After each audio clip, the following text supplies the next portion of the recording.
So if you're a guitarist who has ever felt overwhelmed by the sheer amount of scales and theory it seems like you have to learn to get good, well, I'm right there with you. I'm a massive fan of guitar nerd, if you will.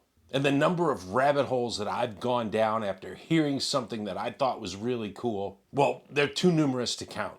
But after a lifetime of playing, searching, and learning, I've come to a conclusion that is good news for me, for you, and for every other guitarist.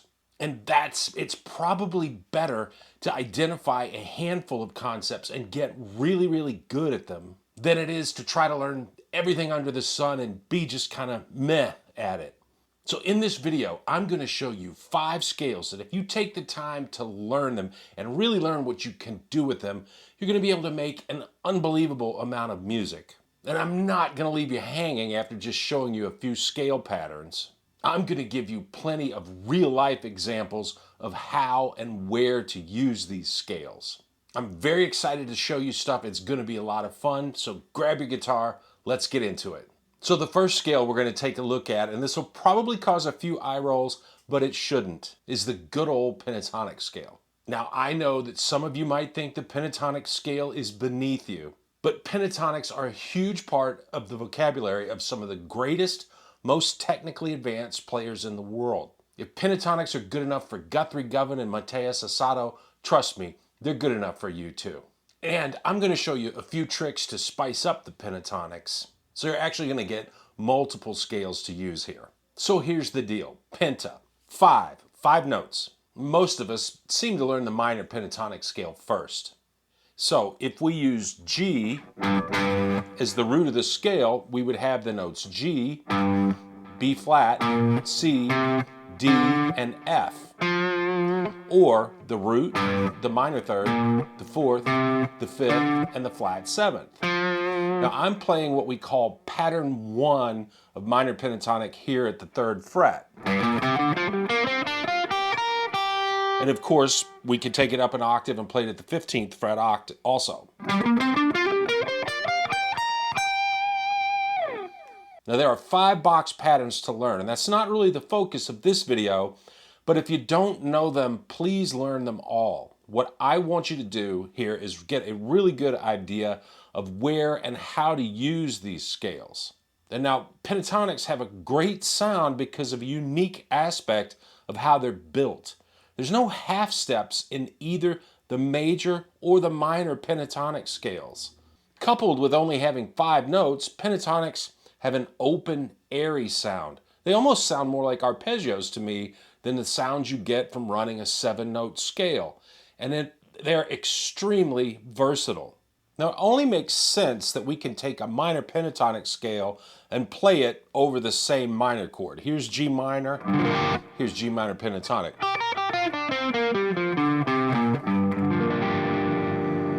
But we can also take that one pentatonic scale and play it over all 3 chords of a minor blues. Now, staying with G minor, that would give us D minor as the 5 chord, C minor as the 4 chord, and of course G minor as the 1. So why does G minor pentatonic work over a C minor chord? Well, the scale has a G and a C in it, which are 2 of the 3 chord tones of C minor triad, which has the notes C, E flat, and G.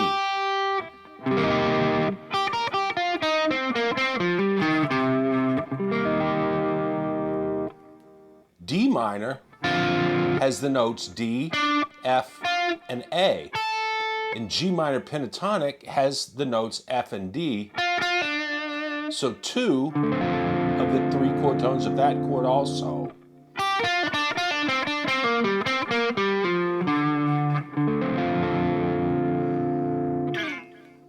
Let me play a simple pentatonic solo over a 1-4-5 minor blues in the key of G minor. I'll keep it super simple and I'll try to highlight the chord tones that are available for each chord as the chords change. Check it out.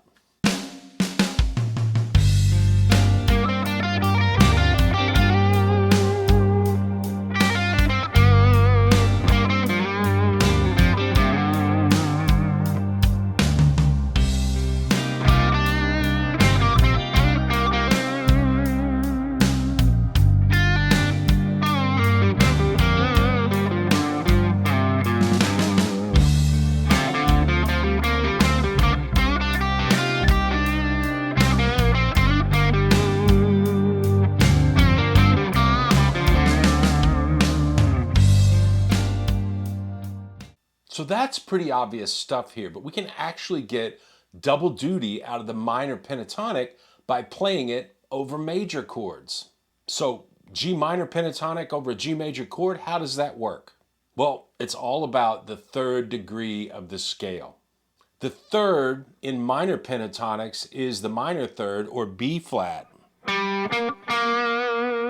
Now the third in a G major chord is the major third, or B. And that minor against major sound is the sound of the blues. And once again, it works for all three chords of a major 1-4-5. Over a G chord or a G7 especially, we're going to have the G root, the D fifth, and the F, which is our flat 7.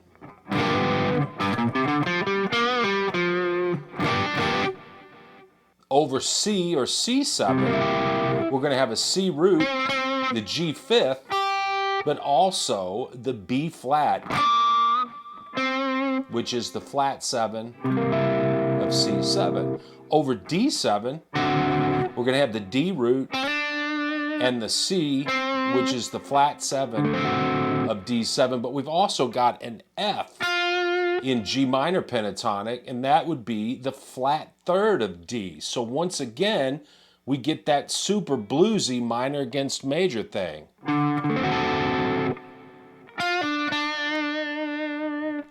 Listen to this bluesy lick made from just the notes C, D, and F.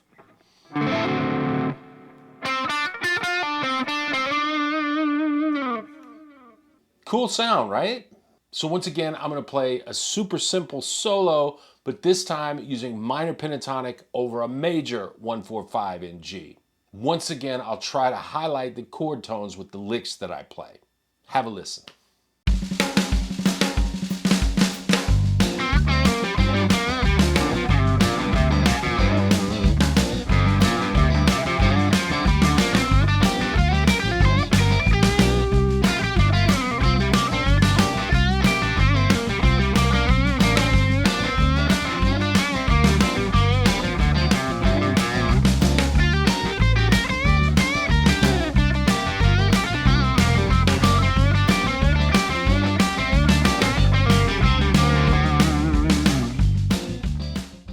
Okay, so that's minor pentatonic. Now try this slick trick to get the major pentatonic scale. Let's go up to pattern 1 of G minor at fret 15. And we're going to drop it down 3 frets to the 12th position. Now, if I play the exact same scale shape, we get the notes E, G, A, B, and D.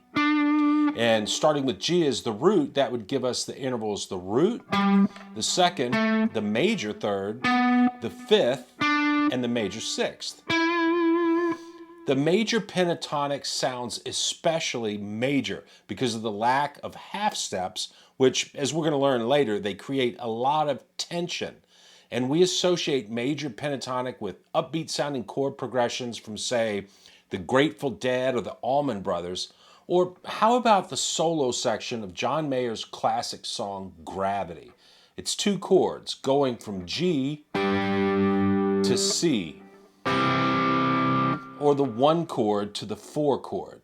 Over the G major chord, it's obvious why G major pentatonic works because it contains G, B, and D, which are the notes of a G major triad. Now over the C, which has the notes C, E, and G, we've got E and G in our scale, which are the 3rd and the 5th, but we've also got a B note. Now that's the major 7th of C.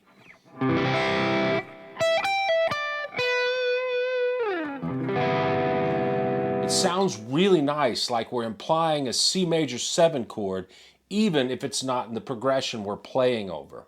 Let me play for a little bit over a gravity style backing track.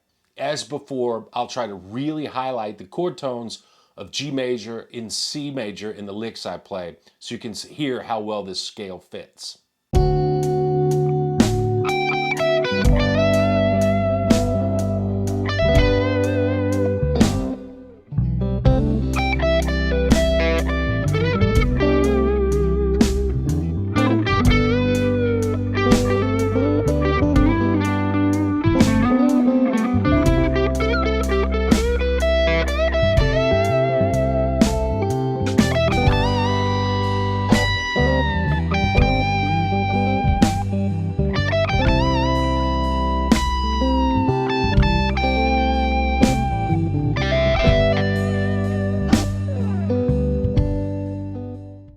So I always want to underpromise and overdeliver with these videos. The title of the video said 5 scales, but I'm going to count major pentatonic and minor pentatonic as one scale, so there's your first bonus.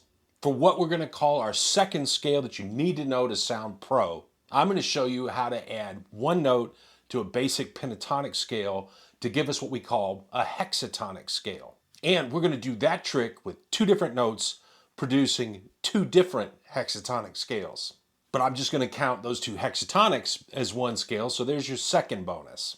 For our first trick, we're going to add the flat 5th to our minor pentatonic scale. It's going to give us a hexatonic scale known as the blues scale. In the key of G, that would give us the notes G, B flat, C, D flat, D, and F. That gives us a little bit of slick chromaticism in each octave of the scale.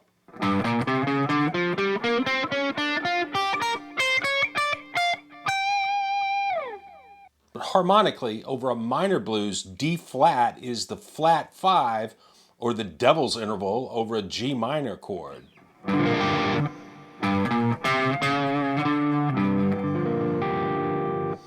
It's the flat 2nd, or what I think of as the minor 9 over a C minor chord. And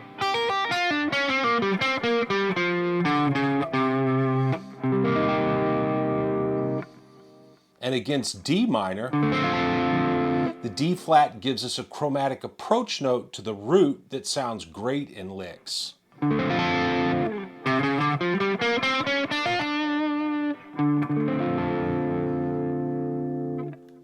Here's an example of using that scale over a blues in G minor.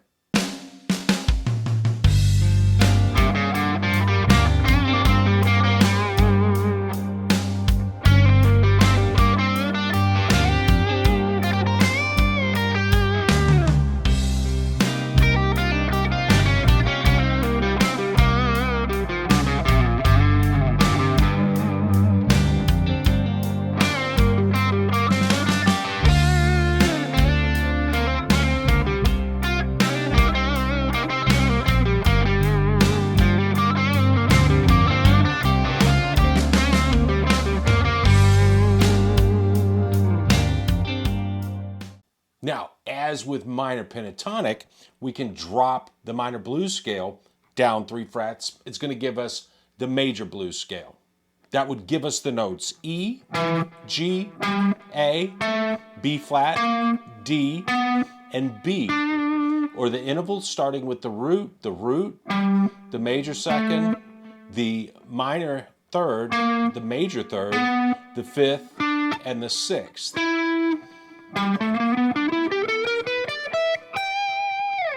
If we use our gravity style backing track, the scale is going to sound great over the G major because we've got the flat 3rd and the major 3rd.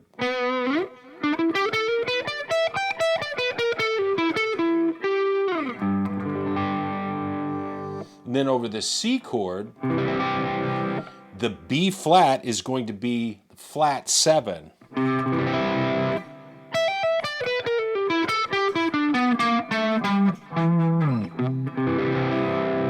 So we're kind of implying a C7 chord when we play that scale, and it has a really cool bluesy sound.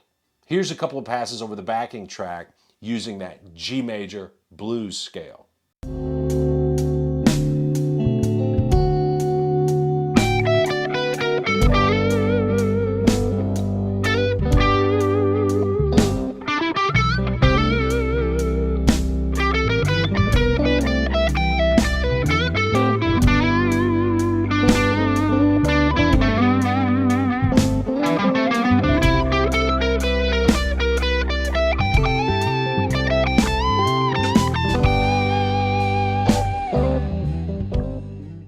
One more hexatonic idea. Starting with G minor pentatonic, we're going to add an E flat note or the minor 6th to that minor pentatonic scale. So for G minor, our notes are going to be G, B flat, C, D, E flat, and F.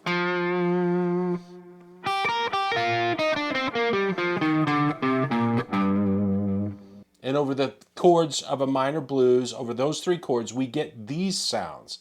So that E flat is the flat sixth of G minor. And it gives licks sort of a suspended sound when we use it.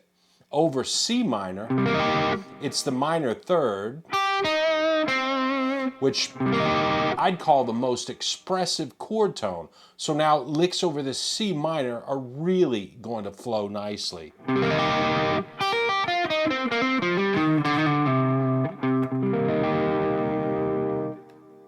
Over D minor, it's going to be the flat second. And now we have the notes B flat, C, D, E flat, and F at our disposal, and we can play those over D minor.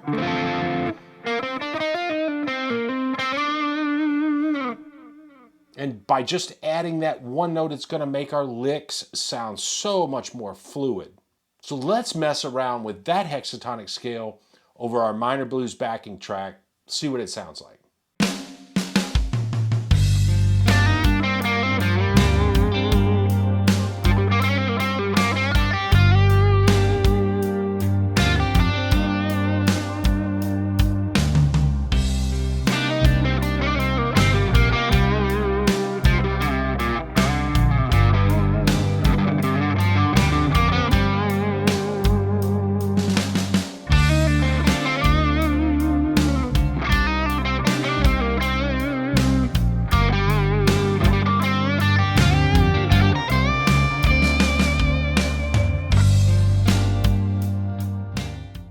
We're going to stick with that theme of dropping our minor patterns down 3 frets. We're going to go from the 15th fret down to the 12th.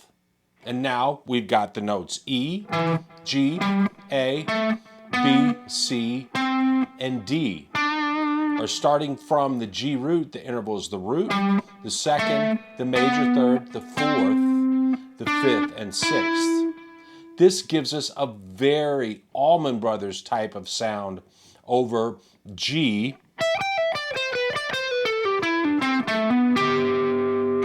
and C major, to such an extent that some folks call this scale the Dickie Betts scale because he used it so often.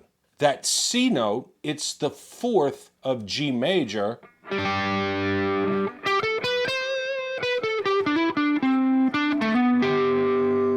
so we get a suspended fourth sound when we use it over G.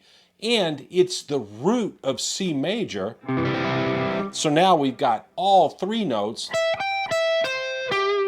of a C major triad that we can play.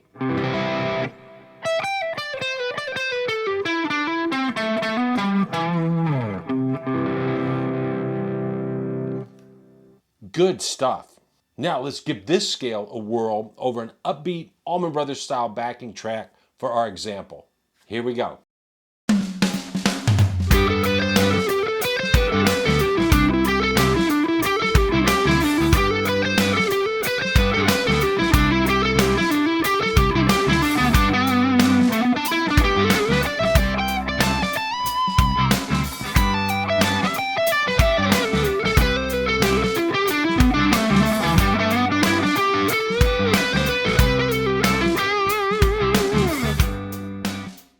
Scale number 3 that's going to make you sound like a pro, we're going to use one of the minor modes of the major scale, specifically the Dorian mode.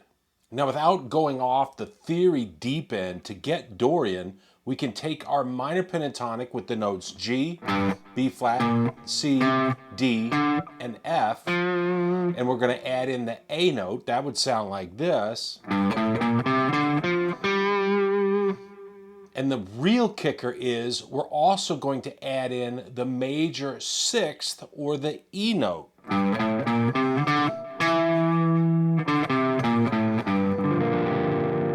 That major sixth is a really cool note over a minor chord.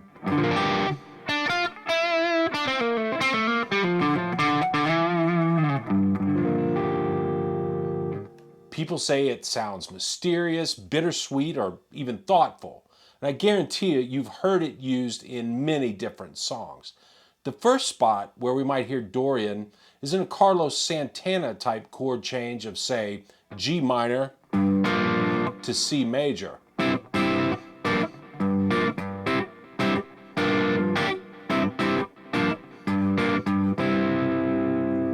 Now, it sounds awesome over that chord change because that natural sixth, or the E note, well, we can just play minor pentatonic over G minor.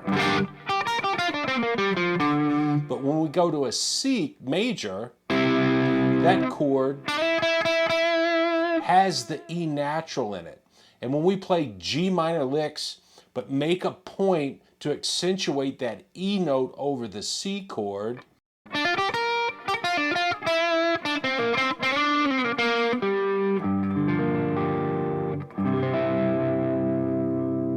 well, we get a Latin flavored kind of mysterious sound that is so addictive.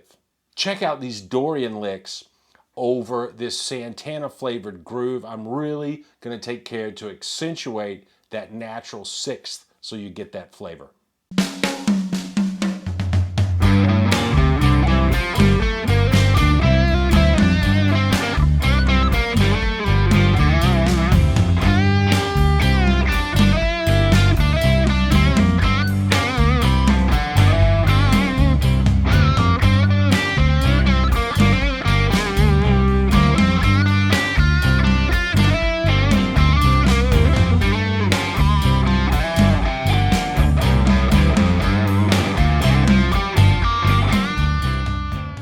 That's a great sound, as is our fourth scale that's going to make you sound like a pro, the Mixolydian mode.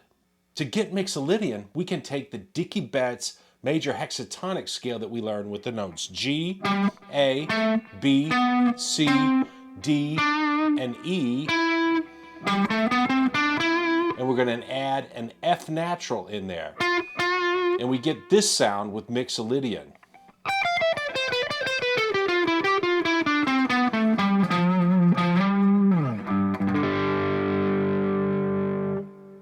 And with the flat seventh in this scale, it's going to sound great over dominant seventh chords, because those chords are major triads with a flat seventh on top. This scale is a natural for music that uses a lot of dominant seventh chords. Blues and country come to mind immediately. Hey, I've got an idea. Let me play over a country blues backing track that's a 1-4-5 in the key of G. Now I'm going to play the Mixolydian mode over the one chord, so G Mixolydian over G7. I'll mix it up and I'm going to play the major blues scale over the 4 chord, which is C7 the first time we see it. Mixolydian when we go back to the 1 chord. Over the 5 and 4 chord, I'll play the Mixolydian mode that matches each chord. So D Mixolydian over D7, C Mixolydian over C7, and we'll finish up with G Mixolydian when we go back to G7. Try this one on for size.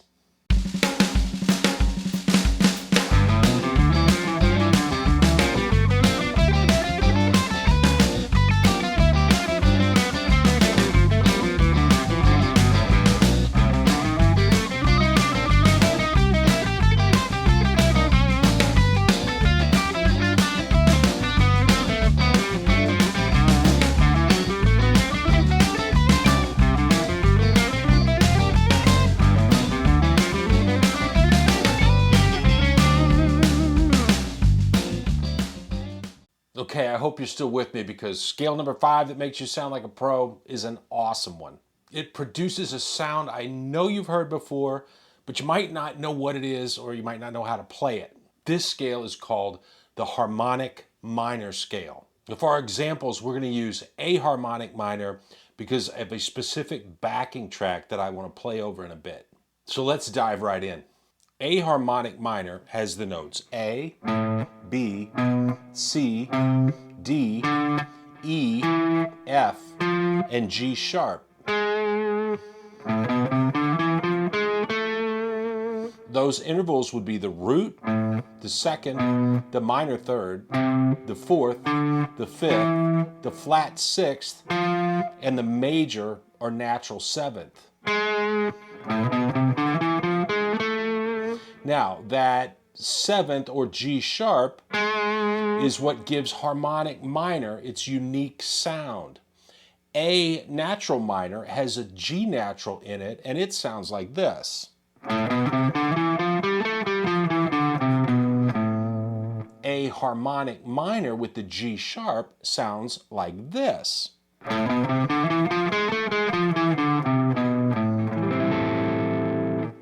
And once again, people tend to hear mystery or intrigue in the sound. And it sounds a little exotic or foreign, maybe Spanish or Middle Eastern. Now, where you're going to get the most use and the most awesome sounding use out of this scale is when you play it over the 5 chord of a minor chord going back to that minor chord. For instance, the 5 chord of A minor is E7. And if we play A harmonic minor over E7, it sounds like this.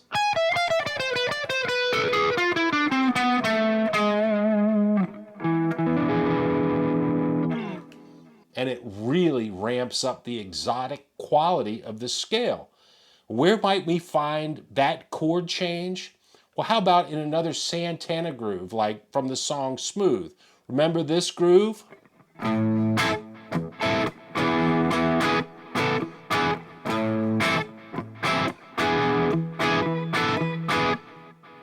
Check out a few harmonic minor licks over a Latin tinged backing track going from A minor to E7.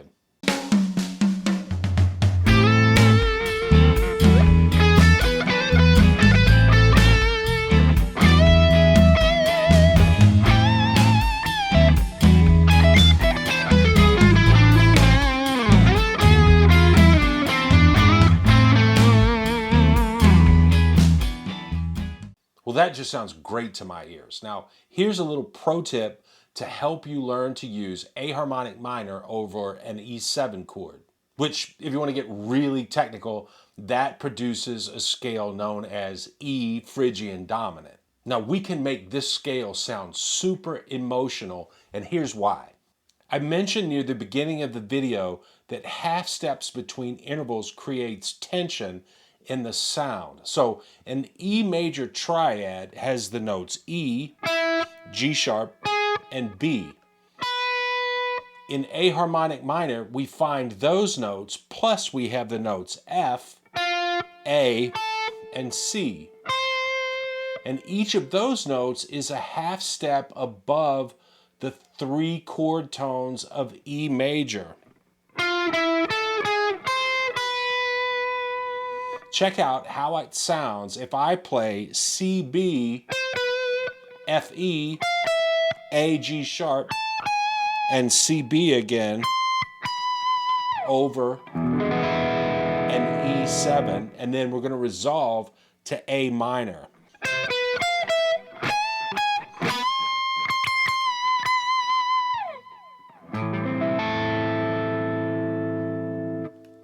There's so much tension and emotion built up in those half steps that when we finally resolve to A minor, it's like letting the air out of a balloon. To give you an example of the emotional power of harmonic minor and Phrygian dominant, I'm going to play a little bit over a backing track of the Hans Zimmer theme to Man of Steel. And I'm going to be playing a few lines that the incomparable Guthrie Govan plays in his live solo. Have a listen.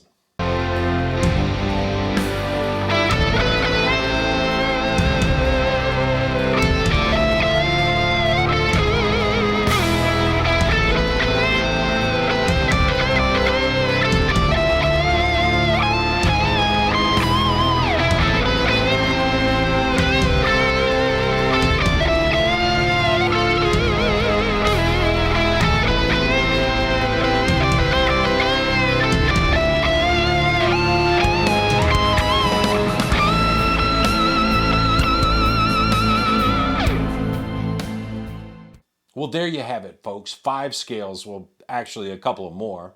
And if you learn how to use them, you're going to be able to play everything from country to Latin rock classic rock, southern rock, the blues, and even neoclassical metal.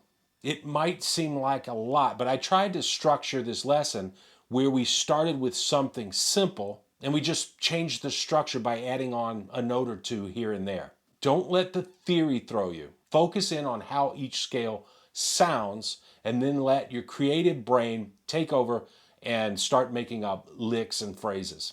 I know that you can do this. And when it comes to your guitar, work hard, play hard, always have a lot of fun. Bye for now.